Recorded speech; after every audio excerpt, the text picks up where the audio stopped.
TDP senior నేత, మాజీ మంత్రి దేవినేని ఉమామహేశ్వరరావు వైసీపీలో చేరనున్నారా? కొద్ది రోజులుగా సోషల్ మీడియాలో జరుగుతున్న ఈ ప్రచారంపై శుక్రవారం తన ఎక్స్ ఖాతాలో స్పందించారు మాజీ మంత్రి.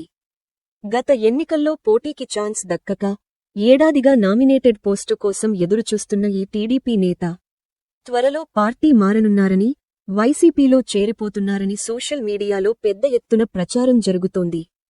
ముఖ్యమంత్రి చంద్రబాబుకు అత్యంత సన్నిహితుడైన దేవినేని పార్టీ మార్పు నిజమేనా అన్న చర్చ హోరెత్తిపోయింది. అయితే ఈ ప్రచారంపై శుక్రవారం స్పందించారు దేవినేని ఉమా. ఏడాదిగా తిరుగులేని అధికారం చలాయిస్తున్న టీడీపీ కూటమిలో పలువురు సీనియర్లు నామినేటెడ్ పోస్టుల కోసం ఎదురుచూస్తున్నారు. ఉమ్మడి కృష్ణా జిల్లాకు చెందిన దేవినేని ఉమా గతంలో నందిగామ, మైలవరం నియోజకవర్గాల నుంచి ఎమ్మెల్యేగా ప్రాతినిధ్యం వహించారు.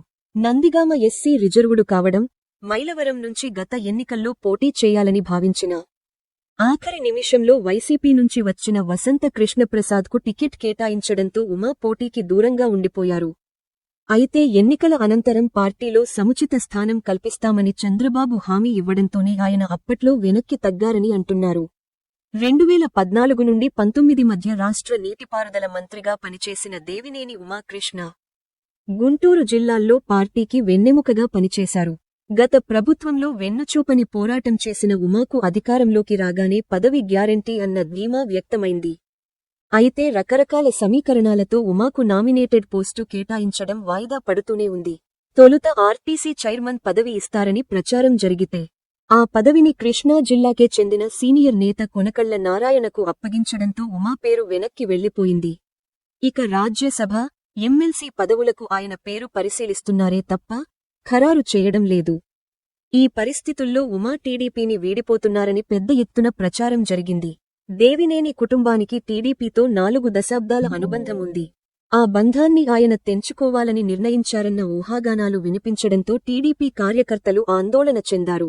ఈ ప్రచారాన్ని ఉమా దృష్టికి తీసుకువెళ్లగా ఆయన కూడా సోషల్ మీడియా వేదికగానే స్పందించారు.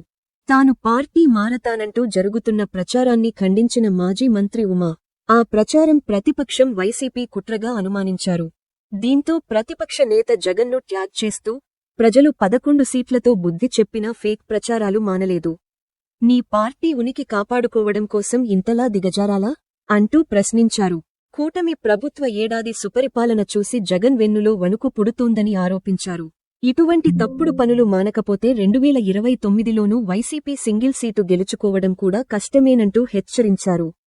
కాగా మాజీ మంత్రి ఉమా కౌంటర్తో ఆయన పార్టీ మారుతున్నారంటూ జరుగుతున్న ప్రచారం ఉత్తిదే అన్నట్లు తేలిపోయింది.